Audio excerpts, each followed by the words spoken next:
So, we'd actually made a bit of a mistake with the, booking at Royal Blue. Turns out, that was for the next day, wasn't it? So, instead, we just paid the €5 fee for the shuttle over to Restorant Ishulli. That's it there. That was our destination. We only found out later just how peaceful it actually was. We'd been traveling through Albania for about a week by then. To be honest, after 7 days of moving around, you really start to lose track of the dates, don't you? It was a really smooth ride across, though. The lagoon water was just dead calm. Actually, it's pretty interesting how this whole place formed. It was all sediment from the Mat River meeting the sea over thousands of years, just building up this lagoon. It's a nature park, too. Apparently, there are about 180 different species of birds that migrate through here every year. It's funny, but you'd never know it. But somewhere out there, a line of sandbanks is the only thing keeping these quiet waters away from the big Adriatic Sea.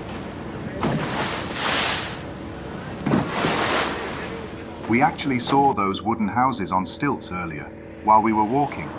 They had such the timeless feel to them, didn't they? It's like they've always been part of the landscape. I actually put that whole walk in the last video, in case you wanted to see how we ended up here.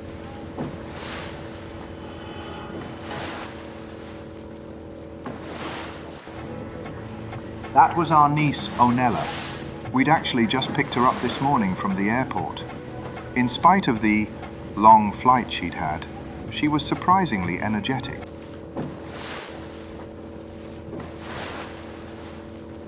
There it was, finally, Restorant Ishulli.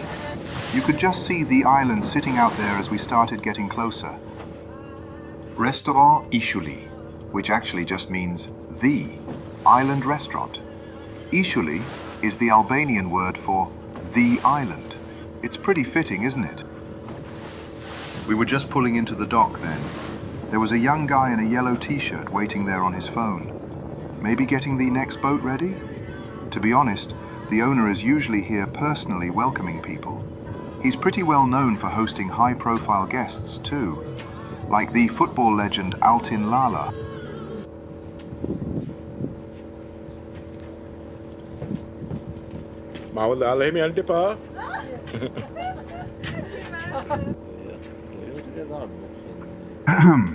We started walking through the gardens then. You can see all these little open-air pavilions just waiting for guests. But the place is really quiet. Since it's already mid-September, I'm wondering if the tourist season is already over for the year. It's peaceful though, almost like we have the whole place to ourselves.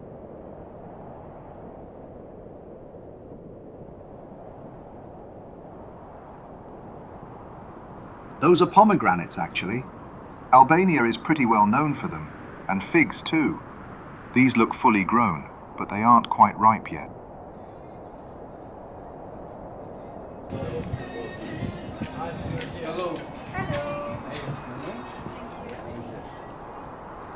We'd already ordered our food, so while we were waiting, I decided to walk over and get a better look at those sandbanks. It's interesting how they just sit there, barely above the waterline. If you look just past those sandbanks, that's actually the Adriatic Sea out there. We're tucked into the lagoon here, which is why the water stays so still, perfect for those two in the red kayak. But the open sea is right on the other side. It's a bit of a strange feeling, being in such a quiet, shallow spot, while the horizon just opens up like that. You can see those mountains in the distance too. It really gives you a sense of how isolated this little island is, even though it's just a short boat ride from the shore.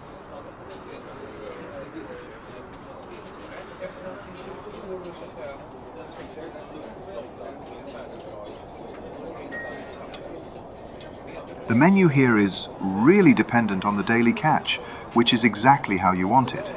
Usually, food in the Balkans is very meat-heavy, but once you get to the coast, it's all about the fish. They're known for sea bass and bream, and even grilled eel, which is a bit of a local lagoon specialty. We saw our boatman sitting down for his lunch too. He seemed to be enjoying something that looked, well, pretty good. It actually made me wonder if he gets some kind of special locals-only dish that they don't put on the regular menu. That's likely the owner then. Looks like he's keeping everything running smoothly.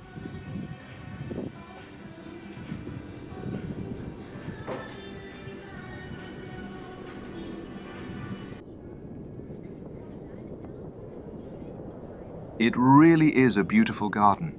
Walking past all these empty pavilions, you get this strange sense of, having the whole island to yourself.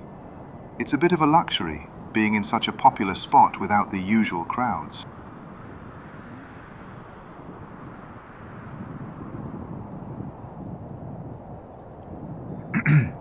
I saw another boat heading our way from the mainland side.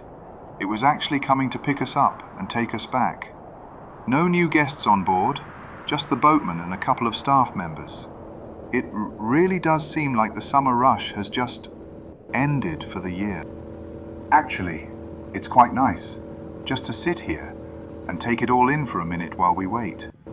Looking at those mountains in the distance, it's hard to believe, really, how different the rest of Albania is from this quiet lagoon. Beyond those peaks are the Albanian Alps, the Prokletije. It's a completely different world up there, isn't it?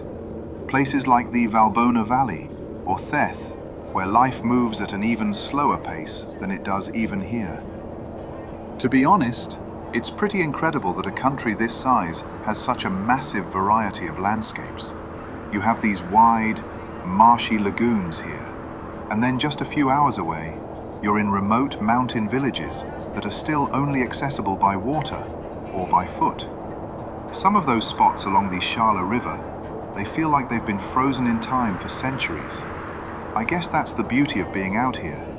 You can feel the pull of the mountains, even when you're standing right at the edge of the sea. It makes you realize just how much there is left to explore.